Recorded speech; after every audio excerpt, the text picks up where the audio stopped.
সম্মানিত মুসল্লিন কিরাম, আমরা যে আলোচনা শুরুতেই করব সূরা আরাফ ৮ নম্বর পারা ২৩ নম্বর আয়াত, যেখানে আল্লাহ পাক রব্বুল আলামিন আদম সফিউল্লাহ যেই দোয়াটি ছিল আল্লাহর দরবারে, সেটা নকল করেছেন কোরআনে পাকে। আমরা আদমের সন্তান, আদম আলাইহিস সালামের সন্তানদের জন্য কিয়ামত পর্যন্ত আল্লাহ এটাকে হেডলাইন করে দিয়েছেন যে আমার বান্দারা দেখো, আমার নবী যদি এমনভাবে কাঁদেন, নবীর কোনো গুনাহ নাই, এটা আমি আল্লাহ জান্নাত থেকে গুন্দম ফল খাওয়া আদম আলাইহিস সালাম এবং মা হাওয়া আলাইহাস সালাম, এটা দুনিয়াতে প্রেরণ করার একটা আমি বাহানা করেছি। এটা আমি আল্লাহর বাহানা আদমকে দুনিয়াতে পাঠাবার জন্য। এবং সেখানে তোমাদের জন্য শিক্ষা আছে। আদম আলাইহিস সালাম দুনিয়াতে গিয়ে ৩০০ বছর, মতান্তরে ৩৫০ বছর বা তার কম বেশি বছর কেঁদেছেন। একটা মিস্টেক, আল্লাহ তুমি ফল খেতে নিষেধ করেছ, এই গাছের কাছে যেতে নিষেধ করেছ, আমি আল্লাহ ভুলে গিয়েছিলাম কিছুক্ষণের জন্য, শয়তান আমাকে ডিস্টার্ব করেছে, আমি সে ফল খেয়ে ফেলেছি। মওলা তারপরও আমি নিজেকে অপরাধী বলছি, সারেন্ডার হচ্ছি, আত্মসমর্পণ করছি। আল্লাহ তুমি আমাকে ক্ষমা করে দাও, এটা তুমি আমাকে মার্জনা করে দাও, তুমি আমাকে দয়া করো, আমার উপর রহম করো। এটা বলে বলে হযরত আদম আলাইহিস সালাম ৩০০ বছর কেঁদেছেন। সুবহানাল্লাহকে আসতে হবে, মনে রাখবো আল্লাহর দরবারে বান্দার সবচেয়ে প্রিয় হচ্ছে চোখের পানি। যেই বান্দা চোখের পানি যত ঢালতে পারবে আল্লাহর প্রেমে, জাহান্নামের ভয়ে, সেই বান্দা আল্লাহর তত কাছে যাবে। এজন্য হযরত ওমর রাদিয়াল্লাহু তাআলা উনি খুব সুন্দর সুঠাম লিখেছিলেন, খুব একদম কিউট চেহারা ছিলেন। কিন্তু হযরত ওমর রাদিয়াল্লাহু তাআলার পরবর্তী সময়ে দেখা যায় ওনার চোখের নিচে এখানে একটা সরু দুটো দাগ বসে গেছে, কালো।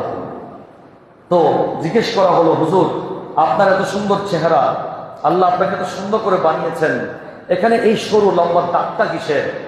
তো দেখা গেল হযরত ওমর রাদিয়াল্লাহু তাআলা বলেন, আমি জাহান্নামের ভয়ে, আল্লাহর আযাবের ভয়ে, কবরের আযাবের ভয়ে আমি এত বেশি কেঁদেছি এবং আল্লাহর প্রেমে, আল্লাহকে রাজি করার জন্য এত বেশি কেঁদেছি, এত চোখের পানি ছেড়েছি, যেই চোখের পানি পড়তে পড়তে আমার চেহারাতে দাগ হয়ে গেছে। আমি আপনি কাঁদি, ব্যবসায় লস হলে, মা মারা গেলে, বাবা মারা গেলে, মা অসুস্থ হয়ে ক্লিনিকে থাকলে, আমার আপনার শরীর অসুস্থ থাকলে, আমার আপনার স্ত্রী, পরিবার, ছেলে সন্তান অসুস্থ হলে, টাকা পয়সার জন্য, ধন দৌলতের জন্য, একটা ভালো নেককার সুন্দর স্ত্রী পাওয়ার জন্য, বিয়ের পর একটা সুন্দর নেককার সন্তান পাওয়ার জন্য আমি আপনি কাঁদি। কিন্তু আমাদের ভিতরে কয়জন আছি আল্লাহর প্রেমে কাঁদি? কয়জন আছি রাতের শেষ ভাগে ঘুম থেকে উঠে মুসল্লায় দাঁড়িয়ে ২ রাকাত তাহাজ্জুদের নামাজ পড়ে সিজদায় পড়ে কাঁদি? বা ২ হাত তুলে আল্লাহর প্রেমে কেউ না দেখে মতো চোখের পানি ছাড়ি? কয়জন আছি? হযরত ওমর রাদিয়াল্লাহু তাআলা ইনি সেই ব্যক্তি, ইনি সেই ব্যক্তিত্ব যিনাকে আমার নবী মদিনা শরীফ বসে প্রথমে যে ১০ জন সাহাবীকে জান্নাতি বলে শুভ সংবাদ দিয়েছেন, তার মধ্যে ২ নম্বরে যার সিরিয়াল, উনি হচ্ছেন হযরত ওমর রাদিয়াল্লাহু তাআলা। সেই ওমর দুনিয়াতে জান্নাতের শুভ সংবাদ পাওয়ার পরেও যদি আল্লাহর ভয়ে, আযাবের ভয়ে এত বেশি কাঁদেন, আপনি আর আমি? আমরা সাধারণ মানুষ, যাদের হাঁটতে, চলতে, ফিরতে, দেখতে, ধরতে, ছুঁইতে, আমাদের জীবনের প্রতিটা মুভমেন্টে আমরা গুনাহ করছি, নিজে জেনে করছি, না জেনেও করছি। ২৪ ঘন্টার ভিতরে অজস্র গুনাহ আমাদের হচ্ছে, জেনে না জেনে, সতর্ক অসতর্ক, উভয় অবস্থায়। কই আমাদের চোখে পানি নেই। আর আমরা মোনাজাত করতে বললো, কেউ কেউ এমন আছে মোনাজাত ধরতে বললেও পালায়। কেউ আছে ফরজ নামাজ পড়ে মোনাজাত করতে রাজি নেই, আল্লাহর দরবারে হাত তুলতে এত বেশি কৃপণতা। বসের কাছে হাত পাততে পারে প্রমোশনের জন্য, নেতার কাছে হাত পাততে পারে পোস্টের জন্য, পদবীর জন্য, দলের সিট পাওয়ার জন্য, কিন্তু আল্লাহর কাছে হাত পাততে বললে বেদাত আর শিরিকের ফতোয়া আসে। কথা বলেন না? আল্লাহ বলেন ওরা হচ্ছে অহংকারী।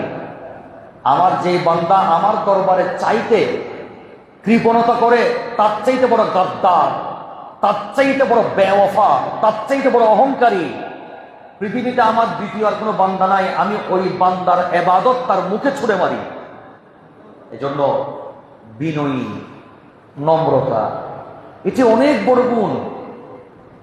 আমাদের নবী, দোজাহানের বাদশা নবী, শ্রেষ্ঠ নবী, রাহমাতুল্লিল আলামিন, শ্রেষ্ঠ নবী হওয়ার পরেও তিনি কি বলেছেন? কুল ইন্নামা আনা বাশারুম মিথলুকুম। আমার আল্লাহ বলেন, হাবিব আপনি বলুন আমি তোমাদের মতো মানুষ, তবে ইউহা ইলাইয়া, আমার কাছে ওহী আসে, তোমাদের কাছে ওহী আসে না। এখানে তোমাদের আর আমার মাঝে ডিফারেন্ট। আমি মানুষ তোমাদের মতো, কিন্তু সাধারণ নই। আমি বাহ্যিক দৃষ্টিতে তোমাদের মতো, কিন্তু আমাকে আল্লাহ অসাধারণ মানুষ বানিয়েছে। এই আয়াত থেকে আবার কথা বলতে গেলে অনেক কথা। আমাদের কিছু মোল্লা আছে, এরা এই আয়াত দিয়ে আমাদের নবীকে আমার মতো বড় ভাইয়ের মতো বানিয়ে ফেলে। কোরআনকে বোঝার জন্য যথেষ্ট গভীর জ্ঞান লাগবে। এত হালকা জ্ঞান দিয়ে কোরআন বোঝা যাবে না। শুধু অনুবাদ বুঝতে হবে না, তাফসীর আছে। যাই হোক, আমাদের নবী মানুষ, কিন্তু আমাদের মতো নয়। কেমন মানুষ? অসাধারণ, যার কোনো দৃষ্টান্ত নাই। কারণ রসুলের কাছে ওহী আসে, আমাদের কাছে ওহী আসে না। তাহলে নবী বললেন আমি তোমাদের মতো। কেন বলছেন জানেন? এটা হচ্ছে বিনয়ী। যেমন এস ফর এক্সাম্পল, আমাদের এখানে অনেক বড় বড় কোটিপতি, শিল্পপতি আছেন। উনি হুজুর আমার কাছে তেমন টাকা পয়সা নেই, আমাকে এত বেশি লজ্জা দিবেন না, জাস্ট মসজিদের জন্য আমি এটা দেবো এটা দেবো। তার মানে কোনো কাছে টাকা পয়সা নাই? উনি কি ফকির, মিসকিন? না, এনার কাছে টাকা আছে, এর টাকা নাই, আমাকে এত বড় বলবেন না। এটা হচ্ছে বিনয়ী। এটা কি বিনয়ী? মনে করেন আমি এখানে দাঁড়ালাম, একজন খতিব দাঁড়িয়েছে, উনি খুতবা দিচ্ছেন, উনি লেকচার দিচ্ছেন, উনি একটা টপিকস আলোচনা করছেন। উনি প্রথমে বলেন আমি একজন নগণ্য, আমি একজন সাধারণ মানুষ, আমার কাছে কোনো এলম নাই, যোগ্যতা নাই, কোনো কোয়ালিটি নেই। তার মানে কি আপনারা বলবেন হুজুর তাহলে আপনি বসে যান, খতিব সাহেব হুজুর বসে যান, কারণ আপনার কাছে যেহেতু এলম নাই, আপনি খুতবা দিবেন কিভাবে? বসে যান আপনি, এটা কোনো কোয়ালিটি নেই, যেহেতু বসেন, আমরা খুতবা দেবো। এরকম কি বলা যায়? হুজুর এটা বলছেন কেন? এটা হচ্ছে ওনার বিনয়ীর পরিচয়। উনি যে নিজেকে বিনয়ী রাখতে চান, নিজেকে ছোট মনে করেন, এটা কার শিক্ষা? এটা দুনিয়ার কারো শিক্ষা নয়। এটা হচ্ছে আমার পেয়ারা নবী, দোজাহানের বাদশা নবী, রাহমাতুল্লিল আলামিন নবীর শিক্ষা। জোরে বলি।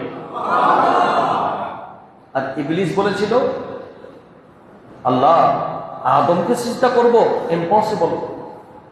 তুমি তাকে মাটি দিয়ে বানিয়েছো আর আমাকে আগুন দিয়ে বানিয়েছো। খবরদার, আল্লাহ এটা বলবে না, আমি আদমকে সিজদা করতে পারবো না। অথচ সমস্ত ফেরেশতারা সিজদা করেছে। হুকুম কার? এখানে কোনো ফতোয়া চলবে? আপনি কি ফতোয়া দিবেন শিরকের? পারবেন না তো। এটা কোরআনের হেডলাইন। এটা আমার আল্লাহ বিনয়ীর শিক্ষা দিয়েছেন, এবং আদম ইসলামকে আল্লাহ ফেরেশতা থেকেও শ্রেষ্ঠ বানিয়েছেন, তার প্রমাণ দিয়েছেন। মানব জাতিকে আমার আল্লাহ শ্রেষ্ঠত্ব দিয়েছেন কি দিয়ে? ওয়াল্লামা আদামাল আসমাআ কুল্লাহা। আল্লাহ আদম ইসলামকে সমস্ত জ্ঞান, সমস্ত কিছুর নাম শিখিয়ে দিয়েছেন। জ্ঞান শিখার কারণে, জ্ঞানের মাধ্যমে ফেরেশতাদের ইবাদত আছে কিন্তু জ্ঞান নাই, কিন্তু আদম ইসলামের ইবাদতও আছে, জ্ঞানও আছে। এজন্য আদম শ্রেষ্ঠ, তার জন্য ফেরেশতাদেরকে আমার আল্লাহ সিজদা করতে বলেছেন। সেখানে সিজদা করে নাই কে? ইবলিস। কেন করে নাই? অহংকার। গুড। অহংকার তার ভিতরে কাজ করেছে, এই জন্য করে নাই। এই জন্য আমাদের ভিতরে যে সমস্ত মানুষ বংশীয় প্রতিপত্তি, দলের পরিচয়, টাকার গরমে, সৌন্দর্যের গরমে, ফিগার, বডি, ফিটনেস, এগুলোর বাহাদুরিতে যারা নিজেকে ইবাদত বেশি করে, এটাকে কেন্দ্র করে অহংকার করে, গর্ব করে, মানুষকে পাত্তা দিতে চায় না, মানুষের প্রতি রেসপন্স দেয় না, মানুষকে মানুষ মনে করে না, এরা হচ্ছে অহংকারী, এরা মুমিন নয়, এরা ইবলিস। কথা বলেন না কেন? কারণ কোন মুমিন ইমানদার নবীর প্রেমিক কখনো অহংকারী হতে পারে না। অহংকার করা একমাত্র কার কাজ? যেখানে রাসূলুল্লাহ অহংকার করছেন না, আপনি আর আমি কি কিসের বাহাদুরি করেন? আমার আপনার কিছুই নাই, আমার সৌন্দর্য একটু পরে যদি একটা বোমা ব্লাস্ট হয়, একটা ফোড়া উঠলে আমার সৌন্দর্য চলে যাবে। বয়সের পরিক্রমায় আমার 50 পারলে চামড়াগুলো খসতে খসতে বাস হয়ে যাবে। টাকা এখন আছে, এখন চলে গেলে মানুষের কাছে হাত পাততে হবে। কথা বলেন? আপনার আমার টাকা টেকসই হবে, মরণ পর্যন্ত থাকবে, গ্যারান্টি আছে? আপনি আমি এখান থেকে কদমের মসজিদ থেকে বের হয়ে ঘরে ঢুকবো, গ্যারান্টি আছে? তো কিসের বাহাদুরি করেন? আমি কিসের বাহাদুরি করি? আমার জ্ঞান, আমার এলম, আমার আমল সবকিছু আল্লাহ 1 সেকেন্ডে বন্ধ করে পারে। সবকিছু থেকে নিঃস্ব করে আমাকে রাস্তার ধারে থালা বাসন নিয়ে বসিয়ে দিতে পারেন। এই ক্ষমতা রাখেন কে? সুতরাং আপনি ক্ষমতাবানের উপর ক্ষমতাগিরি দেখাবার জন্য অহংকার করে একমাত্র আমার আল্লাহর কাজ। সেই অহংকার আপনি আমি কেন করব? সবসময় বিনয়ী হব। আল্লাহ তৌফিক দিন। একটু জোরে বলতে হবে আমিন। হযরত আদম সফিউল্লাহ শ্রেষ্ঠ একজন নবী, যার মাধ্যমে আল্লাহ পৃথিবীতে মানব সৃষ্টি স্টার্ট করছেন। সে আদম সফিউল্লাহ কান্না করলেন কয় বছর? 350 বছর। তা আপনি আমি কি বাহাদুরি করি? এখন যদি আপনার লাইফ হিস্ট্রি যদি উল্টায়, আপনার লাইফের ডায়েরি যদি উল্টানো হয়, বালাম উল্টালে ওখানে কত পচা গন্ধ বের হবে জানেন? আমার লাইফের হিস্ট্রি বের করলে ব্যাগে পিছনের দিকে গেলে কত পচা গন্ধ বের হবে। আর আমি বাহাদুরি করি, আমি একটা কিছু হয়ে গেছি, আমি পোস্ট পেয়ে তা বাহাদুর হয়ে গেছি। খবরদার। আবার আমাদের মাঝে এমন কিছু মানুষ দেখা যায়, পরিচয় জিজ্ঞেস করলে উনি বলেন আমি কে আপনি জানেন? কি রে, আপনি কি? আমি জানার দরকার কি? বলে আমার পরিচয় আপনি জানলে তো আপনি অবাক হবেন, আর আপনি আমার সাথে কথা বলবেন না। তো কিছু বলেন তো আপনার পরিচয় কি? পরিচয় দিতে জানি না আমরা। বড় আফসোসের বিষয় হচ্ছে আমাদের বাঙালি জাতির এমন কিছু মানুষ আছে, আমরা যখন হজে যখন হাজিদেরকে ডিল করি, মাহফিলে যখন মাহফিল কমিটিকে ডিল করি, বিভিন্ন অনুষ্ঠানে যখন হাজার হাজার মানুষ আমাদের সামনে বসে থাকে, তো পরিচয় হওয়ার সময় দেখি কিছু মানুষ যখন আমরা যাই গেস্ট হিসেবে, আমাদেরকে যখন রিসিভ করা হয়, তো কোনো কারণে নিয়ে বসাইছেন, কথা চলছে। ওখানে একজন মানুষ বললে হুজুর হ্যাঁ আমাকে চিনতে পারছেন? আমাদের আপনার পরিচয়? তো উনি পরিচয় দিচ্ছেন, আমি অমুক মন্ত্রীর শালার ঘরের নাতি, নাতির ঘরের খালতো ভাইয়ের ছেলের ছেলে। সেটা কি পরিচয় দিলেন আপনি? এটা কিরকম আপনি পরিচয় দিয়ে আমাকে বলেন? এটা আপনার কিরকম প্রোফাইল? অমুক মন্ত্রীর শালার ঘরের নাতির ঘরের ফতির ঘরের বন্ধুর ছেলে, তাঁতির ছেলে, এগুলো কি দরকার ছিল? এটা পরিচয় হতে পারে না।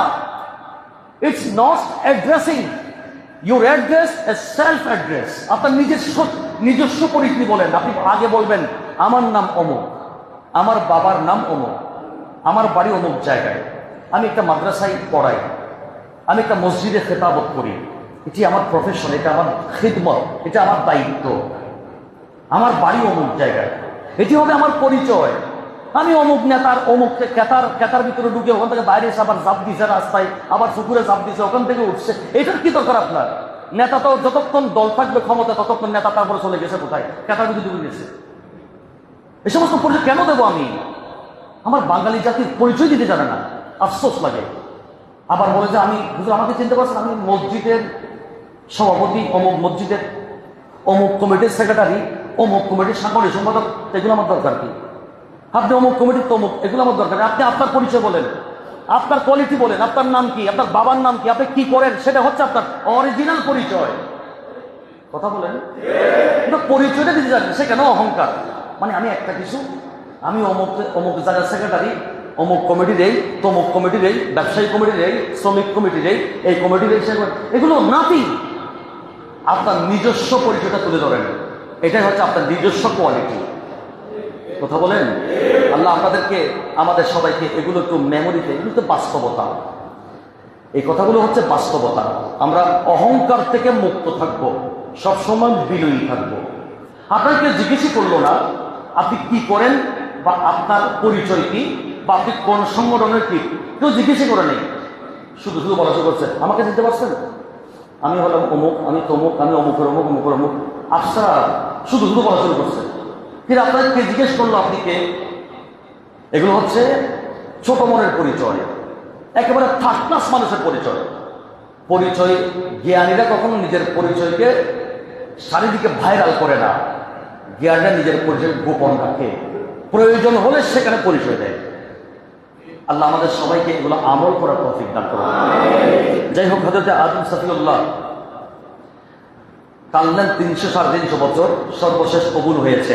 আপনারা আমরা জানি মাওলার দরবারে একটা ওসিলা পেশ করেছেন। কি পেশ করেছেন? তাহলে আমরা ওসিলা মানি কি মানি না? একটু কথা বলবো, আমরা ওসিলা মানি কি না? যদি বলেন আমি ওসিলা মানি না, আমি ওই দলে নেই, তাহলে আমি বলবো আপনি কোরআনের দলে নেই। কেন? যেহেতু কোরআনে পাকে আমার আল্লাহ স্পষ্ট বলে দিয়েছেন, ইয়া আইয়ুহাল্লাযীনা আমানুত্তাকুল্লাহ ওয়াবতাগু ইলাইহিল ওয়াসিলা, হে ঈমানদারেরা আমি আল্লাহকে ভয় করো এবং আমি আল্লাহর রহমত, নিয়ামত, বরকত, মাগফিরাত, নাজাত পাওয়ার জন্য উসিলা তালাশ করো। সুবহানাল্লাহকে আসতে হবে। তাহলে উসিলা মানা, দ্যাট মিনস কোরআন মানা। যারা উসিলা মানে না তারা মূলত কোরআন, তো কোরআন না মানলে মুমিন থাকবে?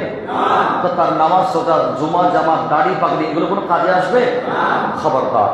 আকীদার ব্যাপারে, ঈমানের ব্যাপারে আমি আগেও বলেছি 0.0, 0.1, 1% দূরের কথা, 0.1 পর্যন্ত ছাড় দেওয়ার সুযোগ নাই।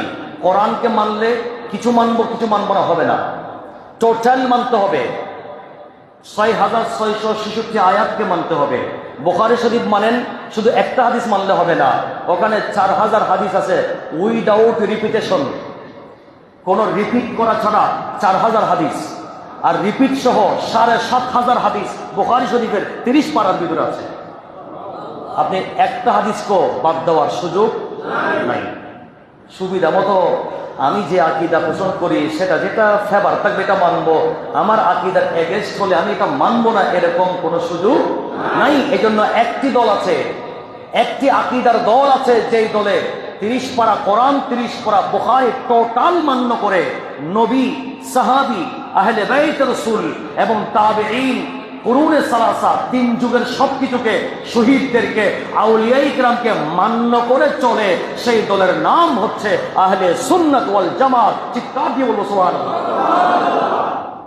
বাকি যত দল আছে, ফেরকা, গ্রুপ আছে, এটা মানে এটা মানে না, ওটা মানে ওটা মানে না, ঠিক না? দেখবেন আপনি আমার মতো একজন হুজুর জুমা পড়ান, উনি স্পেস দেন, উনি তাকরীর করেন, আলোচনা করেন, খুতবা দেন, কিন্তু উনি ওসিলা মানে না। কি রে, তুমি যদি হুজুর হয়ে থাকো, 30 পারা কোরআন যদি স্টাডি করো, তাফসীর যদি পড়ো, 30 পারা বুখারী যদি পড়ো, তাহলে কখনো কোশ্চিনকালেও তুমি ওসিলাকে কখনো অ্যাভয়েড করার সুযোগ পাবে না।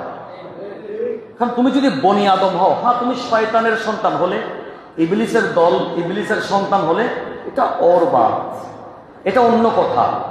কিন্তু যদি আদম আলাইহিস সালামের সন্তান হয়, বনি আদম যদি দাবি করে, কোরআন যদি মানে, সুন্নাহ যদি মানে, তাহলে ওসিলা না মানার কোনো সুযোগ নাই। কারণ ওসিলা ধরার জন্য কে বলেছেন? কোনো হুজুর না, মুফতি না, ডাইরেক্ট আল্লাহ কোরআনে পাকে বলে দিয়েছেন। এখন আমাদের আদম আলাইহিস সালাম, আমার বাবা, আল্লাহর কাছে ফরিয়াদ করছেন, তো ফরিয়াদ করার সময় কি বললেন? আয় আল্লাহ, আমি তোমার দরবারে ফরিয়াদ করছি, মাওলা দয়া করে, মেহেরবানি করে আমার এই মিস্টেক, আমার এই ভুল, তুমি মাওলা আমাকে ক্ষমা করো, আমাকে রহমত দাও, আমাকে দো জাহানের বাদশাহী দিয়েছো, মাওলা আমাকে তুমি রেহাই দাও, আমার ডাকে তুমি সাড়া দাও। ওখানে আমার আদম সফিউল্লাহ ওখানে একটি ওসিলা পেশ করেছেন, সেটা হচ্ছে আমাদের নবী রাহমাতুল লিল আলামিন, দো জাহানের বাদশা নবী, কামলি ওয়ালা নবী, নবী মুহাম্মদুর রাসূলুল্লাহ সাল্লাল্লাহু তাআলা আলাইহি ওয়াসাল্লামকে ওসিলা হিসেবে পেশ করেছেন।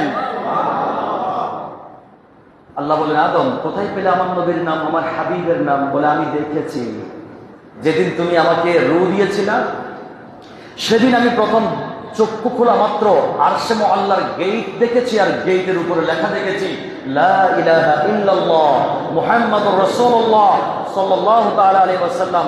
এই লেখাটা আমি দেখেছি। তো তোমার নামের পাশে 1,24,000 নবী, কারণ কোন নবীর নাম তুমি আরশের উপরে লিখো নাই, ওখানে শুধু এই কালিমাটাই লেখা আছে, যেখানে আল্লাহর নামের পাশে সাইয়্যিদুল মুরসালিন ইমামুল আম্বিয়ার নাম মোবারক লেখা আছে। আপনার হাবিব, নিশ্চয় আপনার হাবিবকে আপনি আমাদের সবার চাইতে বেশি ভালোবাসেন, এজন্য ওনার উসিলা ধরে দোয়া করলাম, মাওলা তুমি ক্ষমা করো।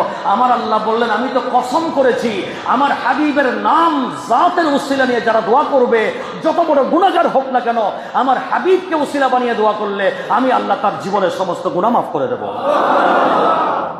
সেটা দলিল কোথায়? কোরআন। কি বলেছেন আল্লাহ?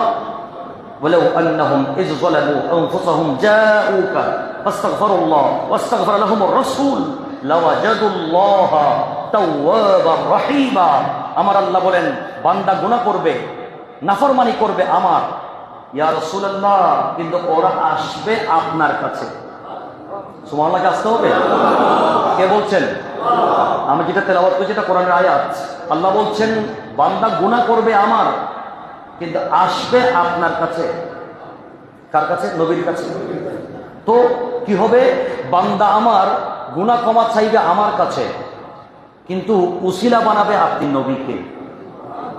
আর আপনি নবী যখন আমার বান্দার, আপনার উম্মতের পক্ষ হয়ে আমি আল্লাহর কাছে যখন সুপারিশ করবেন, রিকমেন্ড করবেন, সুপারিশ করবেন, লাওয়াজাদুল্লাহ তাওয়াবার রহিমা, আমি আল্লাহকে আমার বান্দা তাওবা কবুলকারী হিসেবে এবং রহমত দানকারী হিসেবে পেয়ে যাবে।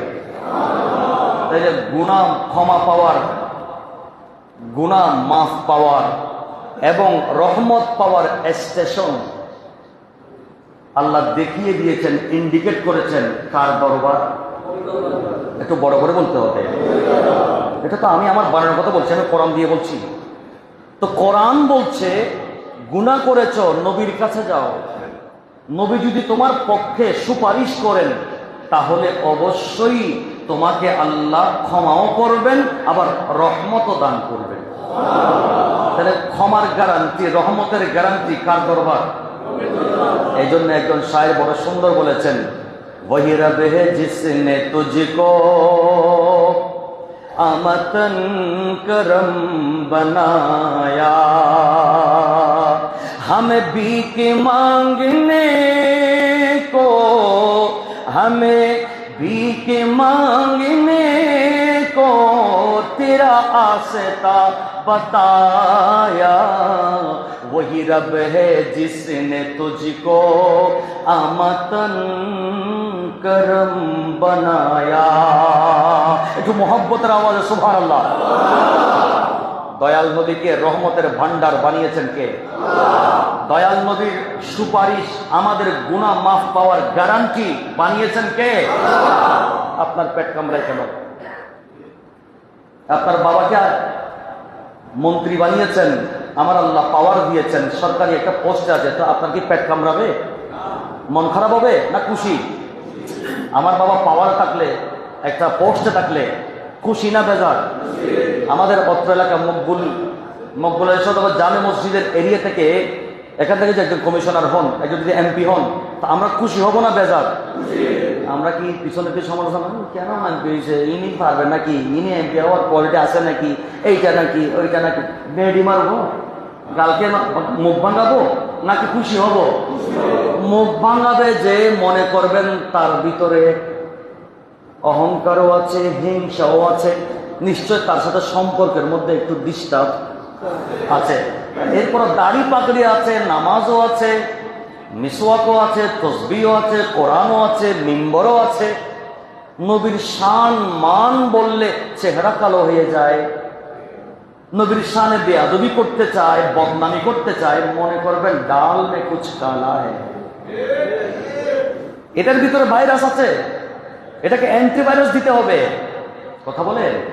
আল্লাহ আমাদেরকে ভাইরাস মুক্ত মুমিন হওয়ার, পিওর হোসাইনি জজবা নিয়ে ইমানদার হওয়ার তৌফিক দান করুন। রাসূলুল্লাহ আমাদের গুনাহ মাফ হওয়ার বড় ওসিলা। কথা বলেন ঠিক না? তার দলিল কোথায়? হযরত আদম সফিউল্লাহ। আপনি যদি বনি আদম হন, আমি যদি বনি আদম হই, শয়তানের ইবলিসের চালানা হলে, বনি আদম হলে রাসূলুল্লাহকে ওসিলা বানানো, এটা আমি আপনি বানাই নাই। সর্বপ্রথম জমিনে আমাদের নবীর ওসিলায় আল্লাহ পাক রব্বুল আলামিন তওবা কবুল করেছেন আদম সফিউল্লাহ। জোরে বলেন। আর সে ওসিলা ধরেছেন কে? আদম আলাইহিস সালাম। ওসিলা ধরেছেন আদম আলাইহিস সালাম। কার ওসিলা? আমাদের নবীর ওসিলা। সুবহানাল্লাহ বলবো না? এজন্য আমরা রাহমাতুল আলামিন নবীকে সালাম দেই, দরুদ পড়ি, জুমার নামাজের আগেও পড়ি, মাঝেও পড়ি, নামাজের ভিতরেও পড়ি, নামাজের পরে আবার দাঁড়িয়েও সালাম দেয়। এরপরে রাসূলুল্লাহকে ওসিলা করে আল্লাহর দরবারে দোয়া করি, মাওলা যেন আমাদের জীবনের গুনাহ মাফ করে। একটু বড় করে বলতে হবে আমিন। তাহলে আমাদের আর কোনো টেনশন নাই, আমরা ওসিলা মানি, ওসিলা মানি। আল্লাহ পাক আমাদেরকে মানার তৌফিক দান করুন। যারা মানে না তাদেরকে হেদায়েত দান করুন। ভাই কয়দিন থাকবেন? সৌদি আর ইরানের টাকা ডলার খেয়ে কতক্ষণ ফ্যাটের ভিতরে কতক্ষণ কয় হাজার টাকা খাইতে পারবেন? আপনি কয় লাখ টাকা খাইতে পারবেন? 40 কোটি টাকা যারা ব্যাংকেজ আছে খেয়ে মরতে পারবে? পারবে না। আপনার বাবা পারে নাই, আমার বাবা পারে নাই, আমিও পারবো না, আমার ছেলেও পারবে না। ওই বাবা দিয়ে গেছে আমাকে, আমি দিয়ে যাবো আমার ছেলেকে, ছেলে দিয়ে যাবো আমার নাতিকে। কথা বলেন না? সব খাইতে পারি না। অনেক সময় পানি দোকান থেকে খেয়ে ফেলি, একটা মিনারেল ওয়াটার কিনে খাবো, বলে না 20 টাকা চলে যাবে।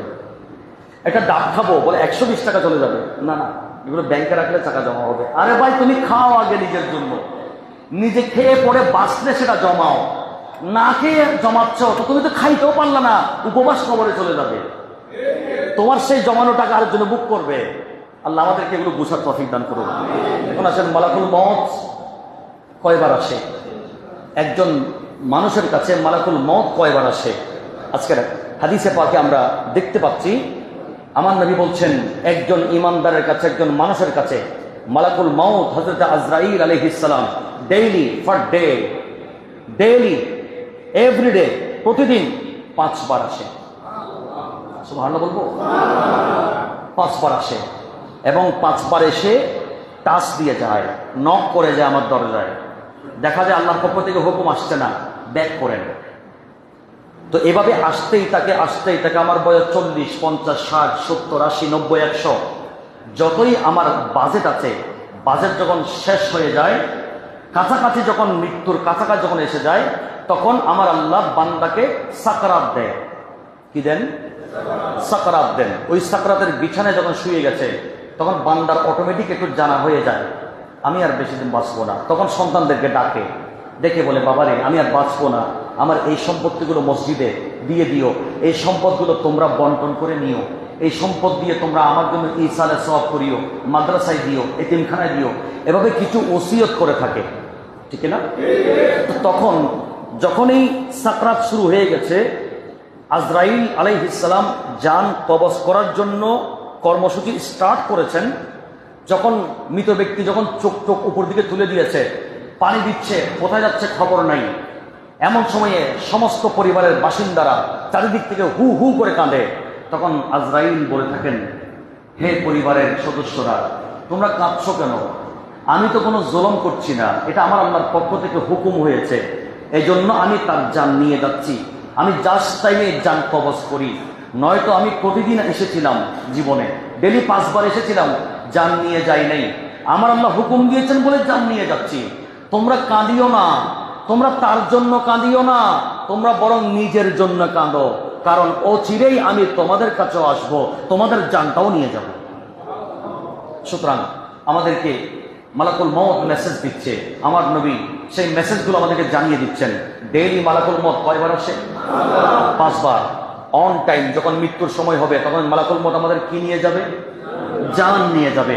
সেই জান নেওয়ার সময় 2টা পরিস্থিতি হবে, একদিক দিয়ে মালাকুল মউত, আরেক দিক দিয়ে ইবলিস। মালাকুল মউত টানে জান নিয়ে, ইবলিস টানে আমার ঈমান নিয়ে, ঈমান নেওয়ার চেষ্টা করে। তো তখন ইবলিস শরবতের গ্লাস নিয়ে আসে, কলিজা ফেটে যাচ্ছে, মাইয়তকে বলে, মাইয়ত তোমাকে আমি এই শরবতের পানি পান করাবো। বলে, দাও না, পান করি। বলে, না, এখন দেব না, আগে বলো আল্লাহ 2টা, আল্লাহ 2টা বলো, এটা যদি বলতে পারো তো পানি দেব। তার মানে আমাকে বেঈমান করে মারার জন্যেই, বেঈমান করে কবরে দেওয়ার জন্যেই ইবলিসের মিশন। কথা বলেন ঠিক না? আর আমার হায়াতুন নবীর সাথে যার মোহাব্বতের সম্পর্ক, আওলাদ রাসূল মাওলা আলী, ফাতেমা, ইমাম হাসান, ইমাম হুসাইন রাদিয়াল্লাহু তাআলা আনহুম এবং এনাদের বংশ দিয়ে যারা কিয়ামত পর্যন্ত আসবে, গৌস পাক, গরিব নওয়াজ, শাইন শাহ শ্রীকোট, গৌসুল আজম মেজবান্ডারি, ইমাম শের বাঙ্গালা সহ যারা নবী পরিবারের সাথে সম্পর্ক, ইমামে হাসান, ইমামে হোসাইন পর্যন্ত যাদের বংশের সিলসিলা ধারাবাহিকতা গিয়েছে, এমন আওলাদ রাসূলকে যারা ভালোবাসবে, তাদের কবরে যাওয়ার সময় ইবলিস তাদেরকে ডিস্টার্ব করতে পারবে না। খুদ মদিনা ওয়ালা নবী মদিনাতুল মুনাওয়ারা থেকে হাউজে কাউসারের পানি নিয়ে আমার আপনার বিছানায় চলে আসবেন। আমার আপনার পীর মুর্শিদ যদি, হক্কানি পীর যদি হাত দিয়ে থাকি, সত্যিকার আহলে সুন্নাত ওয়াল জামাতের হক্কানি পীরের হাতে যদি, ভণ্ড পীর নয়, হক্কানি পীরের হাতে যদি হাত দিয়ে থাকি, তো ওনাদেরকে আল্লাহ ক্ষমতা দিয়েছেন মুরিদের সাকরাতের বিছানায় এসে মুরিদকে মুখে মুখে কালেমা পড়িয়ে দিবে। তাহলে ঈমান নিয়ে যাওয়ার ব্যবস্থা নবী প্রেমের ভিতরে আছে। ঈমান নিয়ে যাওয়ার ব্যবস্থা আওলাদ রাসূলের প্রেমের ভিতরে আছে। শয়তানের সাথে আঘাত করলে ঈমান নিয়ে যাওয়া সম্ভব। আল্লাহ পাক আমাদেরকে আজরাইলের এ মহান খাবা থেকে নিস্তার পেয়ে আরামসে ঈমান নিয়ে দুনিয়া থেকে যাওয়ার তৌফিক দান করুন। আর একটু মোহাব্বতে বললেন আমিন। বাস, আমি আর কারবার দিকে তো যেতে পারলাম না, সময় আমাদের এন্ডিং। আমি একটি আমলের কথা বলে আজকে কথা শেষ করতে চাই। ইমাম গজ্জালী রহমতুল্লাহ আলাইহি ওনার ইহয়াউল উলুমুদ্দিনের মধ্যে ইমাম গজ্জালী রহমতুল্লাহ আলাইহি ওনার বিশ্ববিখ্যাত কিতাব ইহয়ায়ে উলুমুদ্দিনের মধ্যে উনি নোট করছেন, একজন মানুষের কাছে যদি 4টি গুণ থাকে, সে কোটিপতি না হলেও, শিল্পপতি না হলেও, ডাক্তার, ইঞ্জিনিয়ার, ব্যারিস্টার হতে পারে নাই, সাধারণ মানুষ। এ কোনোরকম প্রাইমারি লেভেল শেষ করেছে, কোনোরকম সেকেন্ডারি লেভেল শেষ করেছে, বা হায়ার সেকেন্ডারি লেভেল শেষ করেছে। হায়ার এডুকেটেড পার্সন নয়, উচ্চশিক্ষিত নয়, নিম্ন শিক্ষিত, কিন্তু তার মাঝে কয়টা গুণ আছে? এই 4টা গুণ যদি থাকে, ইমাম গজ্জালী বলছেন, উনি যদি মূর্খ হয়, উনি যদি তেমন লেখাপড়া নাই, ওনার কাছে কোনো কোটি টাকা নাই, এরপরও আল্লাহ পাক রব্বুল আলামিন আল্লাহর কুদরতের স্টেজের মধ্যে ওনাকে সর্বোচ্চ আসন দান করবেন। সেই 4টি গুণগুলো কি কি? আমরা শিক্ষিত, অশিক্ষিত, বড় পয়সাওয়ালা, মধ্যবিত্ত, নিম্নবিত্ত, আমি দিনমজুর, সিএনজি চালক, ভ্যান চালক, রিক্সা চালক, চাষি, দিনমজুর, শ্রমিক হতে পারি, officer, doctor, engineer, barrister, lawyer, মুফতি, মুহাদ্দিস হতে পারি, মন্ত্রী, মিনিস্টার হতে পারি। কিন্তু এই 4টি গুণ যার মাঝে থাকবে, উনি হবে আমার আল্লাহর কাছে শ্রেষ্ঠ। সেই 4টি জিনিস কি কি? 1 নাম্বার হচ্ছে সহনশীলতা। কি শীলতা? সহনশীলতা। 2 নম্বর হচ্ছে নম্রতা। 3 নম্বর হচ্ছে উদারতা, ব্রড মাইন্ড, মনকে বড় করে কথা বলা, মনকে বড় রাখা, প্রশস্ত রাখা। 4 নম্বর হচ্ছে উত্তম চরিত্র। এই 4টা জিনিস। 1 নম্বর কি বলেছি? সহনশীলতা, অর্থাৎ যে কোনো কাজে দাম গরম হয়ে না যাওয়া, একটু রেসপন্স দিয়ে সফটভাবে হ্যান্ডেল করা। 2 নম্বর হচ্ছে নম্রতা, নিজেকে ছোট মনে করা। 3 নম্বর হচ্ছে উদারতা, অর্থাৎ ক্ষীণতা বা নিজে খুব সংকীর্ণ মনা, একেবারে ন্যারো মাইন্ড, এ ধরনের মাইন্ড নিয়ে না চলা, মনকে সবসময় বড় রাখা। 4 নম্বর হচ্ছে উত্তম চরিত্র, ভালো চরিত্র ধারণ করা। আল্লাহ আমাদের সবাইকে এই 4টি গুণের গুণান্বিত হয়ে আল্লাহর দরবারে শ্রেষ্ঠ মানুষ হওয়ার তৌফিক দান করুন। আর একটু মহব্বতে আওয়াজ বলবো আমিন। যার চরিত্র ভালো, তার সব ভালো। এই জন্য ব্যবহারে, বংশে, আমি সদরি বংশ, আমি এই বংশ, আমি সে বংশ, মুখে বলতে হবে কেন? আমার বিহেভিয়ার, আমার আচরণ বলে দিবে আমি কোন ফ্যামিলির ছেলে। কথা বলেন না? আজকালকার দেখি এমন অবস্থা হচ্ছে, বাপরে বাপ, যে দল যখন যে ক্ষমতায় যাবে তার সাথে এখন কথাও বলা যায় না। দৌড়লে যেন 11,000 লাইন ঢুকছে, 440। এখন আমি আসতেছি আমার নিজের ব্যক্তিগত প্র্যাকটিক্যাল যেটা ভুগতেছি রাস্তাঘাটে, একজন মানুষ রিক্সা দাঁড়া করে রাখছে রাস্তার উপরে, আমি হর্ন দিচ্ছি, আরেকজন এসে বলল, হুজুর আপনি এত বেশি হর্ন দিচ্ছেন কেন? আমার ইমার্জেন্সি আছে, আমার জুমা আছে, আপনি রাস্তায় গাড়ি দাঁড়া করে রাখছেন, আবার কথাও বলছেন, বলে এভাবে হর্ন দেওয়া যাবে না। কি আসছে তা আমি কোনো টাকাটাই করবো, স্টার্টিং থেকে নেবে পারবো না। ঠিক আছে, সরি, তবে এটা উচিত হয়নি আপনার, রাস্তার উপরে ব্লক করে আরেকজনকে যেতে দিবেন না, এটা আপনার অধিকার নাই। এই রাস্তা সরকারি, এটা আপনার যেমন অধিকার আমারও সমান অধিকার। বাংলাদেশের নাগরিক আপনিও, ইলেকট্রিক বিল আপনি দেন, গ্যাস বিল দেন, ট্যাক্স দেন, সব আমিও দিই। তা আপনি রাস্তা ব্লক করে রাখবেন আর আমি গাড়ি চালাতে পারবো না, এটা হতে পারবে না। এটা কিছু জানেন, উনি একটা দলের মোটামুটি ছোটখাটো ফাঁকি নেতা, এই জন্য উনি একটু বাহাদুরি ভাব দেখাচ্ছে যে হুজুর বেশি কথা বলে গাড়ি থেকে হুজুরকে নামাই ফেলবো। তো উনি জানেন আবার হুজুরের পাওয়ার কতটুকু আছে, হুজুর স্টাডিং এ বসে একটা ফোন দিয়ে কি করতে পারে উনি জানেন না। আলহামদুলিল্লাহ, আমাদের সব তো হজের মধ্যে আমি যে হাজিগুলো ডিল করি সব 5 স্টার হাজি। তো বাংলাদেশে যেগুলো আপার লেন্থ এ ক্লাসে যেগুলো থাকে, মন্ত্রী, মিনিস্টার, সচিব, পুলিশের ডিআইজি, র্যাব, প্রশাসন, বিভিন্ন বিসি, এই ক্যাটাগরির হাজিগুলো আমরা ডিল করি। আমার মোবাইলের ভিতরে কত প্রশাসকের নাম্বার আছে, কত মন্ত্রীর নাম্বার আছে, আমি হ্যালো করার সাথে সাথে রিসিভ করবে। কারণ ওনাকে আমি আরাফাতের ময়দানে তলবিয়া পড়াইছি, ওনাকে আমি উমরা করাইছি, ওনাকে আমি নিয়ে দোয়া করছি, উনি আমাকে আজীবন স্মরণ রাখেন, বলে কাদিরি ভাই, নুর ভাই, কোনো সময় কোনো সমস্যা হলে সেটা একটু হ্যালো দিবেন। যাই হোক, এটা আমি প্রমাণ পেয়েছিও। আমার আম্মাকে যখন সিসিউতে দিলাম, আমার আইসিইউ লাগবে, আমি সিট পাচ্ছিলাম না, অসহায় হয়ে গেলাম। আমি নাম বলছি না, যে কোনো একজন মন্ত্রী আমার সাথে কত বছর হজ করেছে, আমি ওনাকে ফোন দিলাম, ভাইজান আমাকে হেল্প লাগবে। উনি দেয়ারেন দিয়ে ফোন করে বলে যে, নুর ভাই আপনি টেনশন করবেন না, আমি ক্লিনিকের মালিককে বলে দিয়েছি যে আমার ভাইয়ের আম্মা মানে আমার খালাম্মা আছেন, ওনাকে একটু স্পেশাল টেক কেয়ার করো। দেখি যে হুড় হুড় করে 7-8 ডাক্তার এসে গেছে। আশ্চর্য, এতক্ষণ ডাকতেছে আসতেছো না, বলে অমুক মন্ত্রী মহোদয় আপনি এটাকে। আমি বুঝতে পারছি, লিঙ্ক আপ, এটা অনেক বড় জিনিস, ওসিলা বড় জিনিস, কথা বলে না, ঠিক কিনা? আবার আপনি আমি ক্ষমতাকে যেন অপব্যবহার না করি, এটা হচ্ছে কথা। আমি গত জমাতে বলেছিলাম, প্লিজ, বর্তমানে বিশ্বকাপ চলছে, আমার যুবকরা উন্মাদনায় আছে, আমার যুবকদেরকে বলবো, আপনি বিশ্বকাপ দেখতেছেন, এটা আপনার ব্যাপার, আমি এটা নিয়ে মন্তব্য করবো না। তবে একটা জিনিস বলবো, পরামর্শ রাখবো, প্লিজ, আপনি মানুষ, মানবিক দৃষ্টিকোণ থেকে আপনাকে চলতে হবে। আপনি আমি জানোয়ার না, পশু না, আমি মানুষ। আপনি রাস্তাকে ব্লক করে ওয়ার্ল্ড টিভি দিয়ে রাস্তা ব্লক করে দিয়ে খেলা দেখবেন আর লাফাবেন, নাচবেন, ডান্স করবেন। আর রাস্তা দিয়ে আমার বোন ডেলিভারি কেস আছে, আমার বোন ডেলিভারি কেসের জন্য অ্যাম্বুলেন্স দিয়ে যাচ্ছে, আমার মাকে আইসিইউতে নিয়ে যেতে হবে, আমার মায়ের অ্যাম্বুলেন্স যেতে পারছে না তাদের উন্মাদনার জন্য। এটা কিরকম মানবতা, এটা কিরকম মনুষ্যত্ববোধ, এটা কিরকম ক্রিকেট প্রেমী বা ফুটবল প্রেমী, আমার বুঝে আসে না। কথা বলেন ঠিক কিনা? রাস্তা ব্লক করে, আমি গত জুমায় মনে তাকে বলেছিলাম, অনেকে আপনারা চলে গিয়েছেন তখন, রাস্তা ব্লক করে খেলা দেখা, রাস্তার উপরে গাড়ি রেখে চা নাস্তা করা, রাস্তা ব্লক করে অ্যাটাক করা, রাস্তা ব্লক করে শুধুমাত্র খেলা দেখা নয়, রাস্তা ব্লক করে চা নাস্তা খাওয়া নয়, বক্তব্য মিটিং মিছিল নয়, রাস্তা ব্লক করে নামাজ পড়া পর্যন্ত ইসলামের মধ্যে হারাম। তো যেখানে নামাজ পড়া হারাম, রাস্তা ব্লক করে আপনি রাস্তায় ব্লক করে খেলা দেখতেছেন, যে এটা কিরকম মনুষ্যত্বতা, মানবতা? কত ইমার্জেন্সি রুগী আছে, কত মানুষের ফ্লাইট শিডিউল আছে। আল্লাহ পাক আমাদের সবাইকে এগুলোর মধ্যে সঠিক বুদ্ধি রাখার, সঠিক বিবেক রাখার তৌফিক দান করুন। আফসোস থেকে বলেছি কথাগুলো, মাইন্ড করবেন না প্লিজ।